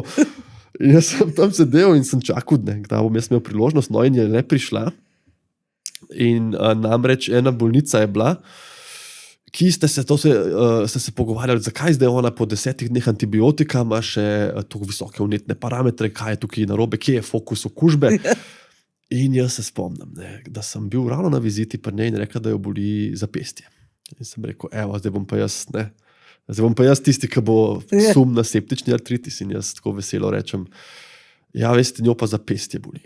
In se odzovete, se spomnim točno, kje sem sedel, kje ste vi stala, vi ste tako stala in ste obrnili proti meni, tam en specializanti že dajo za rentgen v računalnik in vi se obrnete k meni in me vprašate najlažje vprašanje v zgodovini medicine, ne? Leva ali desna roka? Bog, ne? In jaz v tistem trenutku po 20 minut nazaj sem bil pri tej ženski, za Bože, nisem mogel se spomniti, kjer roko mi je kazala. Ne. In zdaj kaj narediti, ne? Moja priložnost, da pustim vtis. Ne. Kaj se zdaj naj zlažem, pa rečem samozavestno leva roka, pa tvegam, da slikamo napačno roko, pa ali zdaj rečem človeku, ko sem ga najbolj hotel impresirati, Lejte, bil sem 20 minut nazaj, ampak te bazične informacije si nisem zapomnil in grem nazaj pogled. In zanimivo, kako spomin deluje, ne? Ker sem razmišljal doma o tem in se ne spomnim, kaj sem rekel, niti kaj je bilo pol, nič od tega. Ne? Ampak ta prizor mojega preboja in razočaranja mi je pa tako ostal v glavi. Kako kdaj ne pomisliš sploh, ne, kot ti ona ti skaže, razmišljaš, kaj je bilo, pa kaj je to leva ali desna roka, kar je v resnici dobro vprašanje, ne? Se pa nisem mogel spomniti. Tako da, kljub temu na srečo sem... Se ravno danes smo gledali eno na vajah, ki naj bi pač imela nekaj na desni, ampak ustvarjava pa na levi. Ja, mislim, se smo tudi že slikali, mi nismo kirurgi, da bi narobe odrezali, ampak se tudi dogaja. Se velikrat bolnik največ ve pol. Ja. Če pride na rentgen, pa mu pripravljajo desno, bo pa rekel, se nočem utikati, sam mene leva boli. Tako da iz tega vidika. In takrat tisto poletje mi je bilo v resnici super, no. In to bila mogoče navezava. No, se so tudi med COVID-om študentje pri nas prišli delati in so bili kar sestre so bile zelo srečne. Dobro so se razumeli. In to dolgo so delali eni? Dolgo so delali, ja. Jaz se spomnim še zdaj, pa sej ne vem, če še zdaj, ko preden sem šel na študijski dopust, so dol delali študenti medicine s sestrami. Ja, ker jaz nisem vedel najprej, jaz sem mislil, da so to študentje iz zdravstvene. Ja, zelo radi delajo, ker se naučijo teh ročnih spretnosti, ki jim potem še kako pridejo prav. Ki se jih v resnici na faksu našem premalo. Jaz tudi mislim, da premalo, sam niso vsi tega mnenja. A res? Kaj pa vem, mislim, se je še pripravništvo, kjer se je. A pa to, če zdaj gledate svoje leta kot specializant, pa mladi specialist, je bilo več praktičnega ali mislim tako, v smislu teh je manj krvi pa tega, ker mislim... Ne, tega ne. Je manja krvi, ne. Drugač je bilo pa to vse ostalo si pa kar mogel, ne. Še marsikaj smo delali, kar bi zdaj sploh ne pomislil na to, da moraš delati. Recimo, rektoskopije smo sami delali, ko smo z amebe iskali take stvari. Eni starejši kolegi so delali jetrne biopsije. Tako da doktor Vidmar je celo occipitalno funkcijo naredil, ker ni mogel, likorsko, ker ni mogel dol, nismo prišli do likorsko. Skratka, veliko teh stvari, ki se danes niti podrazno ne bi spravil delati, ne. Ja, kaj pa mislite o tej bolj defenzivni medicini, v smislu, čim je, ne vem, malo rdečine, kličem dermatologa, špika ga v trebuhu, kličem gastroenterologa, en šiv je za pobrati ven, kličem kirurga. Jaz sem bila zmeraj proti tem stvarem, ampak mogoče nimam prav, ker verjetno dermatolog več ve od mene, če po koži kaj, ampak... Ja, se najbrž je neka meja. To me je precej motilno. Če kaj lahko sam narediš, zakaj ne bi, ne? Pa če se počutiš tazga, da bi lahko, ne? Če se počutiš kompetentnega, je pa res, da moraš pa mogoče še kakšno stvar izven svoje najožje stroke tudi kaj pogledati, ne? Kdaj pa kdaj, ne? Sam z leti potem ta entuziazem mine, ne? Kako pa je ta prehod iz klinične zdravnice do vodstvene funkcije? A ste kdaj pogrešali oddelek, da ne rečem urgenco? Jaz še zmeraj pogrešam. To sem vedno pogrešala. Klinično delo. Klinično delo, ne. Če se le da, sem še kaj tako malo, ampak so pa seveda bili problemi take vrste, da so te zahtevali v celoti pa še malo več in potem je klinično delo trpelo, ne. To pa sem po moje vseeno se zavedam, da če pa ne moreš, ne moreš ti to tako funkcionirati, da imaš kao bolnika, potem te pa ni, ne. Tako, ali pa rečem, daj pa ti poglej, ne. Ne, to pa jaz ne morem, ne. To pa ne morem. Če imam bolnika, je moja, ne. Ja, se to je pol neka taka odločitev, ki more, najbrž, ko so vam ponujali to funkcijo predstojnice, se morate pač odločiti, ne, kaj človek hoče. Se so me že prej zelo snubali, ampak se nisem mogla odločiti, ravno zaradi tega. Zelo vas razumem glede tega, ne. Kar vseeno... Se tudi ne vem, če sem prav naredila, ne, tako da mogoče mi je bilo bolj luštno na oddelku. Ja, to zdaj ne mogoče reči, ampak se mi zdi, da nekak človek, če naredi tako veliko odločitev, mora predvsem vedeti, zakaj jo je naredil, pa pol biti zvest temu in spol, kaj bi bilo. Mi reče, da sem control freak, ne, kar mogoče sem. Ampak se mi zdelo, da mogoče bom še kaj lahko kakšno reč premaknila. No. Ja, vse to mora biti, mislim, da je to, evo, kar ste zdaj rekli, pravilen odgovor na vprašanje, zakaj bi šel v vodstveno funkcijo, ker se mi zdi, da kdo tudi gre za to, ker si pomemben, pa ker imaš naziv. Čisto nič nisi pomemben. Ki sam za vse si odgovoren, pomemben pa nisi. No. Vsaj na teh, bi rekla, predstojništvu klinike. Mogoče, da kakšnega na kliniki si pomemben, ker odločaš o tem, ki so razporedi, pa boš šel na dopust ali ne šel na dopust, ali take stvari, ampak drugač pa... Ampak lih to ne, če je nekdo šel na medicinsko fakulteto, nič ne uživa v tem, da dopuste razpisuje, najbrž bi raje bil zdravniki in to, da ste Ne, šli... to je najhujš od vsega. No, vse je. Ne.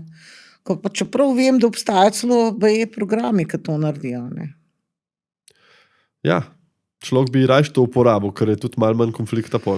No, mi smo imeli, ko se je še razpored na koledarje pisal, ker sta bila tako samo 2 dežurna, ne, so to zmeri seniorni specialisti delali. Ne. In smo imeli zelo natančen, ne, tako kot doma, ne, če imaš 3 otroke, moraš do milimetra enake kose odrezati, ne, Bog ne daj, da kdo kaj manj dobi kot drugi. Ne. In smo imeli točno, koliko je kdo nedelj delal, koliko je kdo praznikov delal, to je bilo zelo natančno zračunano. Ja, sej verjamem, da to zdravnikom veliko pomeni. Ja, ne.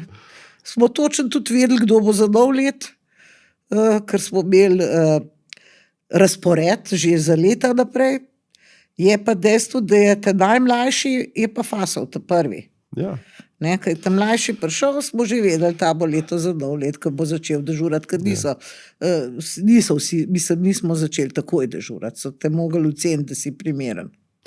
Ja, jaz sem zdaj, se pravi, zaključujem 6 let, ne, upam, da tole bo prišlo ven maja, ne, tako da nam zdaj kaj rekel, ampak upam, da bom že specialist takrat. V teh 6 letih sem bil že za 3 nova leta dol. Ja, zdaj je več dežurstva. Je pa več dežurstva, pa ja. COVID je bil vmes. Ja. In moram reči, tak, zdaj, ko sem imel pač dojenčka, jih žural tak ne bi, ne, tako da mi je bilo čisto zanimiv.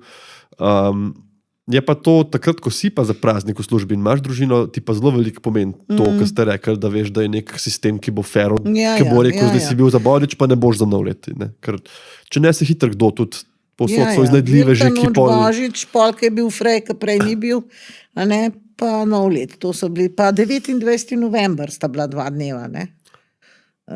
Takrat to so bili dnevi, ki je bilo treba imeti vse prešteti.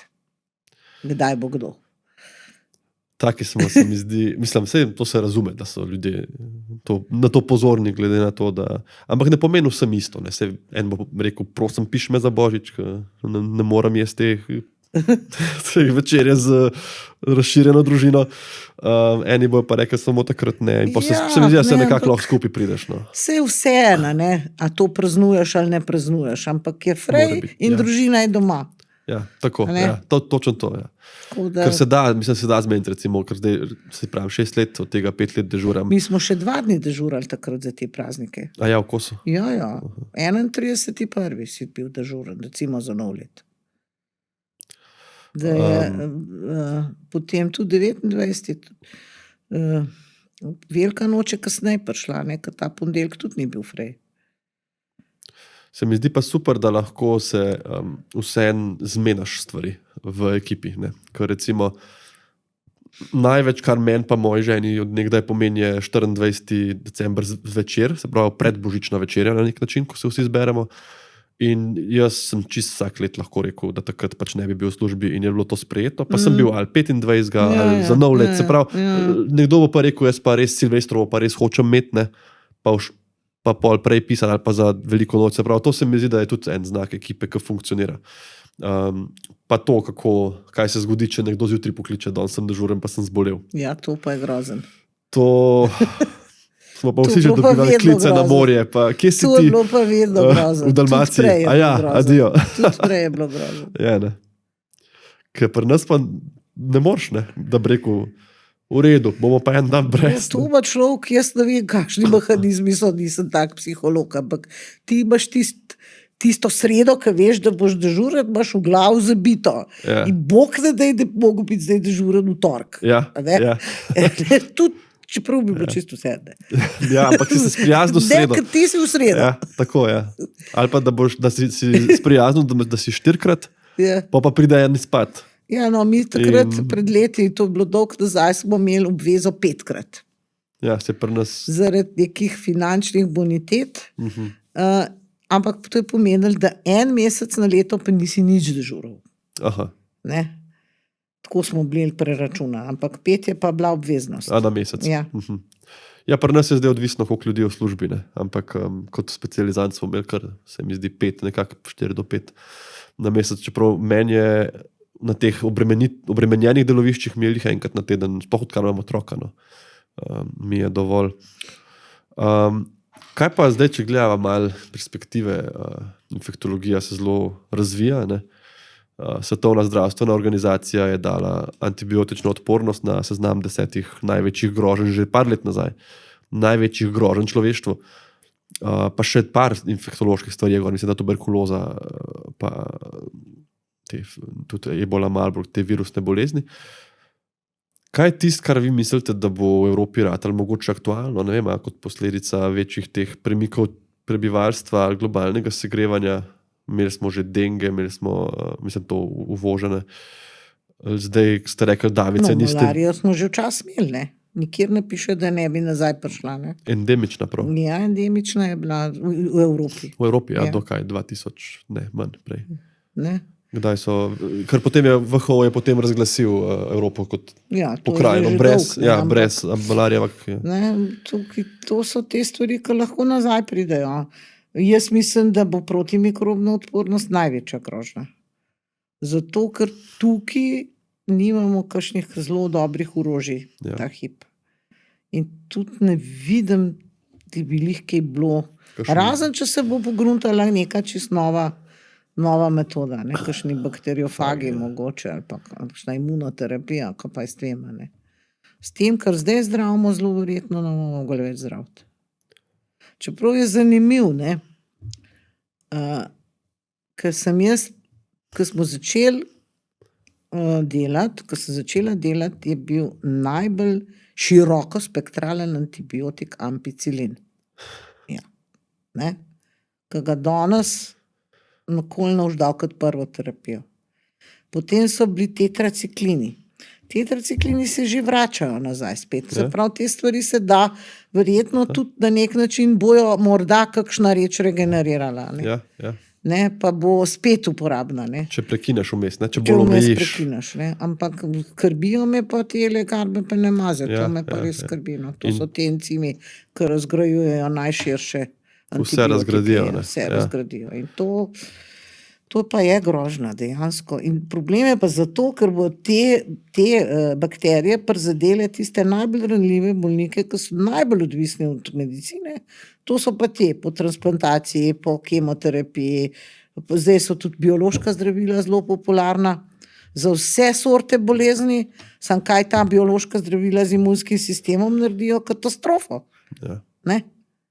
In tako da če bo šla medicina v to smer, kar se tiče neinfekcijskih bolezni, nam ne bo zmanjkalo dela. A pa se vam zdi, da vseeno je važno, ker na lokalni ravni, recimo Slovenija, če primerjaš z Italijo, pa z jugom smo krasni, kar se tiče te odpornosti. Ja, noč več. Ne, ki pa. Smo že na tisti krivulji počasi gor. Aha. Upam, da počasi, ne, tako hitro, kot je šlo v Italiji. Ja, ker... In zdaj seveda se zelo, zelo trudimo, da bi to zadevo poskusili ustaviti, je kar veliko akcije na to temo, ampak ni tako enostavno. No. Ja, ampak to sem hotel reči, če je sploh možno v svetu, ki je tako povezan, da se ena država tako bori, recimo kar v Grčiji, če dam primer, ki imajo zdaj, kot mi ne uporabljamo ampicilina, oni še marsikaj ne morejo, ne grejo takoj na najširše, ker imajo take odpornosti. Ja. A je sploh možno, da ti ostaneš nek otok? Ja, možno je, samo moraš imeti take ukrepe, kot smo jih imeli na začetku v lockdownu, skoraj bi rekla. Ne? Za potovanje. Predvsem moraš imeti, ne za potovanje, ampak moraš imeti jasen nadzor nad tem, kaj dobiš v bolnico.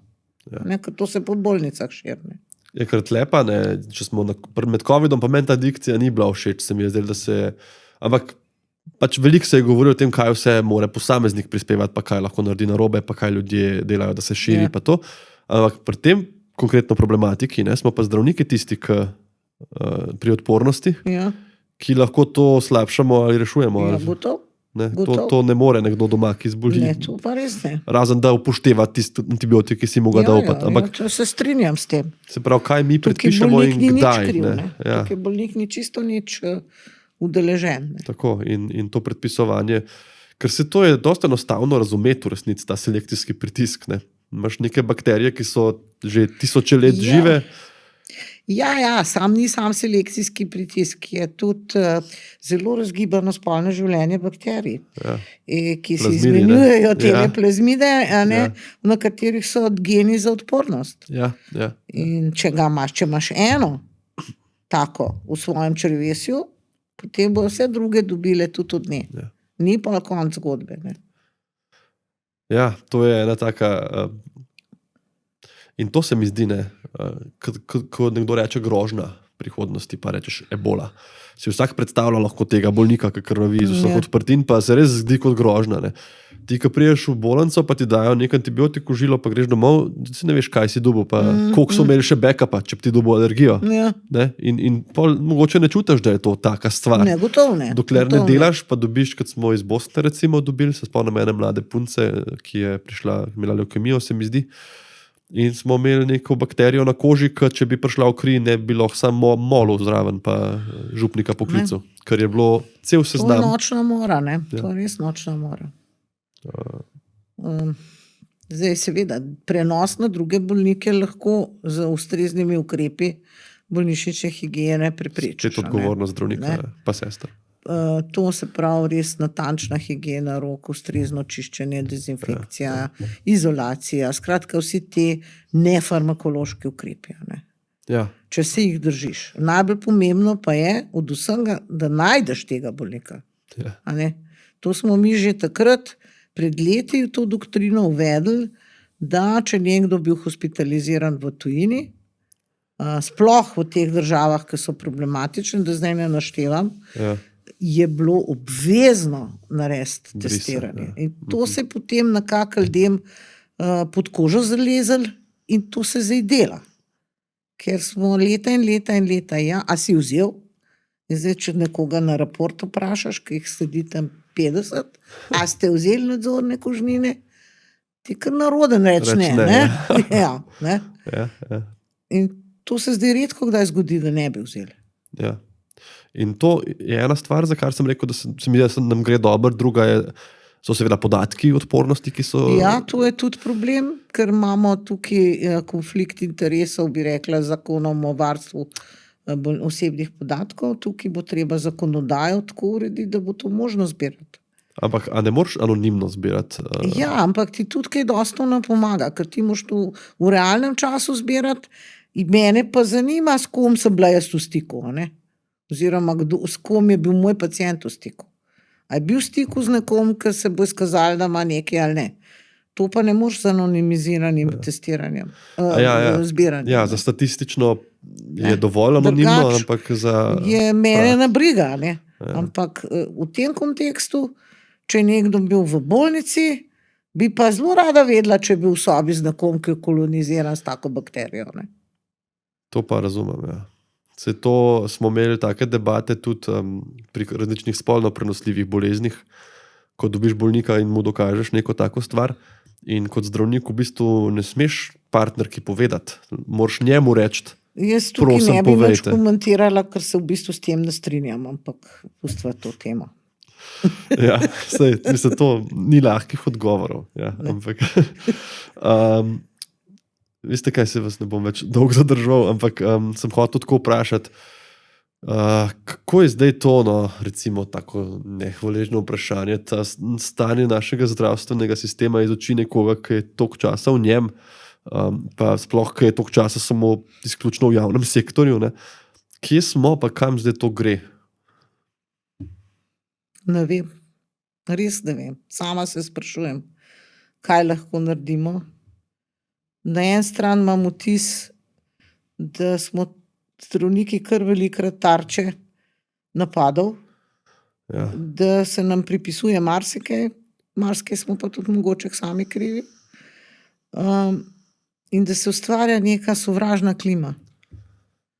To imam jaz tak vtis, ampak to je skozi oči medijev.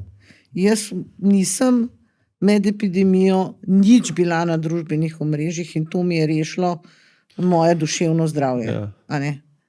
In zaradi mene se lahko ljudje bluvajo tisto svojo jezo in nemoč in agresijo. Sploh ne vem, kako lahko v taki glavi živiš, da si sposoben kakšno tako pismo napisati, kot smo jih včasih dobili. In jaz nisem tega sledila in tudi zdaj pazim, da ne berem komentarjev. Je pa tukaj vedno sta dve plati zgodbe in so določena omrežja in določeni komentarji, ki jih jaz tudi nikoli v življenju ne odprem. Moram pa reči, da jaz sem bil pa veliko na socialnih omrežjih, ne, v tem času in sem tudi, takrat, ko sem začel o tem, ne, sem najprej rekel, jaz bom anonimen, ker mi bojo zlili gnoj tega sveta name. Ne. Res. Ampak kakšna ogromna podpora so pa bili en velik in pomemben del ljudi. In direktna, ko so ti pisali spodbudna pisma, in celo pod kakšnimi članki, ko je nekdo napisal nekaj grdega, kako so ti prišli kdo v bran, in se mi zdi, da ta kolektivna, ta sfera, kjerkoli si narediš neko združenje ljudi okoli sebe in nek mehurček, ker pač ljudje rajš berejo tisto, s čimer se strinjajo.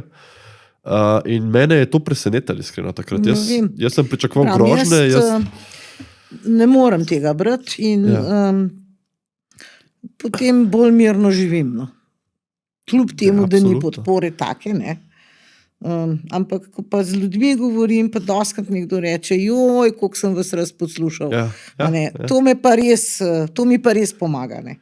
To mi pa res pomaga. In se mi zdi, da je to, kdaj je popačena slika, ne? Ker ti tam vidiš 5 unih jeznih in groznih komentarjev, pa že en je dovolj, da ti pokvar dan. To mislim, da tega ne bom nikoli razumela, kaj ljudje imajo od tega, da to take golide gnoja zlivajo okrog. Res. To je pa tudi mal problem interneta, ker to sem pa bral eno krasno kolumno, kako si včasih bil doma zafrustriran in jezen in depresiven in si šel v bife in si 3 urim tam, ko so bili, si to izliv. Ne? Zdaj se pa prijaviš na splet, pa lahko to vsem pošiljaš. Anonimen si. Ampak to, kar ste pa rekli, noben od nas pa nima dolžnosti tega brati, ker to niso mnenja, pač to so. Pustimo zdaj mnenja med neko stroko ali debate o zdravstvu, ampak to, kar so te komentarji...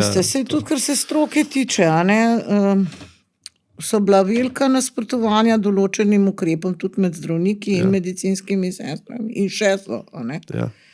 In potem ne moreš čisto dobro razumeti, zakaj je taka drama, glede ukrepov, ki so popolnoma jasno bili učinkoviti in ki so rešili marsikatero življenje. Kaj je s temi ljudmi narobe, da to tako na tak način odreagirajo? Mogoče malo ekstremen primer, ampak ravno zdaj, ko sem bral o filovirusih ebola, sem bral o Marburgu, ki je tudi en od njih, o tem izbruhu v Angoli. Ja. Takrat je bilo 90% smrtnost. Ja, grozen, hujška ebola. Ja, in sem bral o tej pač epidemiji tam in sem bral, kako je bil problem za te zdravnike brez meja, ki so tam prišli, ker so ljudje na cesti kamenje metali v njihove avte in enega zdravnika ali zdravstvenega delavca so ubili. In sem gledal, ker so v tej krizi ratali tako živčni in tako prestrašeni, da so mislili, da so krivi zdravstveni delavci. In sem pa pomislil malo na analogijo vseh teh uporov med COVID časom, če ni to nek žalosten odziv človeka.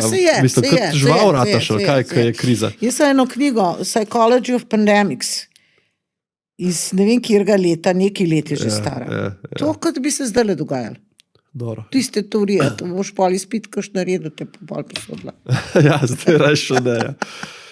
Ja, jaz mislim, da velik del tega, da nekako pokažeš, da ni tukaj samo neke jeze in sovraštva in da smo vsi tudi ljudje, so tudi taki pogovori in jaz mislim, da to, kar ste mi danes povedala in sem počaščen, da sem lahko poslušal in se mi zdi, da bo tudi marsikdo z veseljem poslušal in videl tudi eno plat. Jaz v glavnem ne bom ne gledala, ne brala, tako da lahko si prihranijo žolčne komentarje.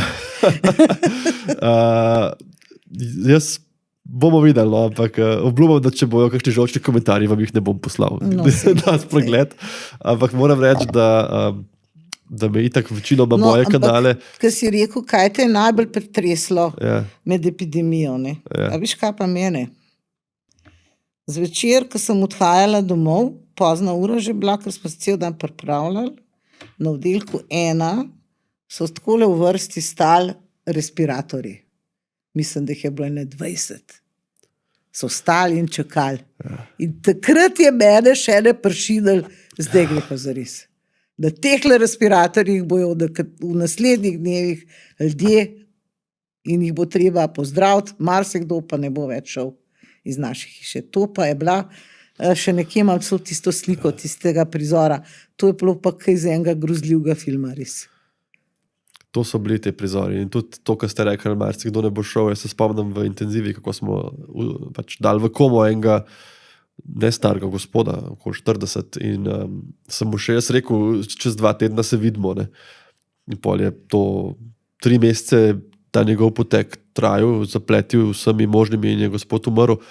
In takrat sem jaz doma sedel zvečer in se spomnil, da sem pomislil, kakšno je to življenje, da si na bolniški postli in ti reče, zdaj ste pa malo zaspal in pol te kar ni več. Pa več se ne zbudiš. Ja, se je grozljivka taka, da si jo fikcija ne more zmisliti. Ja, ne, sam zdaj bom rekla na srečo, no ne na žalost, ker ne moram reči na žalost. Na srečo velika večina prebivalstva tega ni doživela. A ne? Na žalost bi pa lahko rekla zato, ker mogoče niso dojeli, skoraj 11.000 ljudi umrli. A to ni pa nič. A to ni pa nič pomemben. Ja, so bili starejši, ja. Ampak tu so ravno tako ljudje, ki so si že želeli živeti, ne? In to bi ni v redu, no. To pa ne morem nekako pogoltati. Te brezbrižnosti. Absolutno. Jaz mislim, da pri takih pogovorih itak, kdor je brezbrižen, tega ne more zagovarjati, no. Vsaj ne na nek ne nor način, ampak norost je individualizem je res, ne, seveda, danes sem jaz najbolj pomemben, pa ben drug, ne, včasih je bilo mogoče to malo drugače, ampak živimo pa še zmeraj v družbi, ne, v nekem kolektivu živimo vsi. Se to je mogoče to, kar ste rekli, psihologija pandemije, ta strah, da če pa da živimo v kolektivu, dokler ne gre za res, takrat sem pa jaz, čeprav v kliničnem centru pa nisem imel tega občutka, ko sva pregovorila, kako je v tistem DTS-ju delu vsi, od moj prijatelj, ki je oftalmolog, z očmi se ukvarja, pa je tam v COVID zdravo, če si bil prestrašen. In tudi moram reči, da smo dobivali, pa se veste, na kliniko pakete, pice, pa burgerje, pa potice. Se tudi psihološka pomoč je bila, vse, kar se je dal narediti, smo naredili, da so se zaposleni kolikor toliko lahko dobro počutili. Na začetku smo jim tudi omogočili, da so prespali. Tudi to so bile težave, ne? So bili stigmatizirani. Oni delajo na infekcijski, zdaj bo pa prinesel v vas COVID. To mi je povedala ena naša intenzivistka, ki se je vozila na dežurstvo zjutraj, takrat, ko so bile te občine zaprte in je policaj ustavil, ne. In je pač not pogledal, kaj pa vi pa tako, kje pa živite, da ste tukaj na avtocesti, pa bo je pokazala kartico, rekla, da grem dežurati na infekcijsko in je rekla, da ga je tako odnesel stran od tistega okna, od avta, da ja, ne bi kaj dubu, ne. In ja, mislim, spet se spomnim tega kamenjanja v Angoli. Na začetku smo res imeli veliko uporo, tudi v delta valu še, a ne. Ampak pa je pač nastopila ta pandemska utrujenost, ker se pač bi ljudje radi nadaljevali svoj normalen življenje, to pa ni bilo možno, a ne, ali pa ne saj v taki meri kot prej. Se jaz tudi pogrešala, da nisem mogla potvati. Ja. A ne? Ampak zaradi tega nam šla na ulico, ne? Ja, jaz mislim, da je mogoče ta poanta vaša s tem, da je premalo ljudi na srečo oziroma na žalost videli take zgodbe. Da je to glavna poanta. Ne? Sej, če bi ljudje krvaveli z ušes pa ležali po cesti, ne bi noben protestiral. Pol bi bilo malo Če pa jih drugače. pospravimo v DTS, ni pa nič, marsikomu, ne bom zdaj nekravičen, ampak nekaterim pač se to ne zdi problem, dokler niso sami na urgenci, pa bi pa takoj čim prej svoj ventilator. Ne. Ampak takrat sem si tudi jaz rekel, ni moja naloga, da beremo vse te komentarje in razmišljamo o splošni psihološki zdravju Slovenije, ampak imam že s svojim psihološkim zdravjem takrat dosti dela, da se pač posvetim temu, kar me čaka tukaj, ne, pred mano. Ja. Najlepša hvala, doktor Lejko. No, se pravi, pričakujem besne komentarje, ampak jaz jih ne bom To sem hotel prej reči, da moje vsebine so nekako našle plodovito zemljo pri ljudeh, ki ne pišejo takih stvari. Če kakšen pride, ga jaz tako odstranam, ampak to, da enega zdravnika, ki tukaj uro pa pol govori, poslušaš z veseljem, ti more pa tudi kaj biti do tega. Ne? Tako da... No, glejte, moje mnenje je, da smo naredili to, kar je bilo od nas pričakovano, da smo se odrezali, da smo veliko dobrega naredili, vseh pač nismo mogli rešiti. A ne? In za vsakega posebej mi je žal. In jaz sem skoraj prepričana, da nove pandemije v službenem času ne bom več čakala. Ampak mladina, vi se pa kar pripravite. To je spet bila ena izjava za zvonc zdaj. Se ne smete tega govoriti. Dobro. Bomo pripravljeni in imamo vašo telefonsko za ta prvo konzultacijo, ki bo kaj treba. Okay, najlepša hvala. Ja. Hvala za povabilo, sem bila tudi jaz počaščena. Hvala, mi veliko pomeni. Pa lepo bote, se še kaj vidimo, ne? No, pa veliko sreče, da je spito. Joj, iz vaših ust.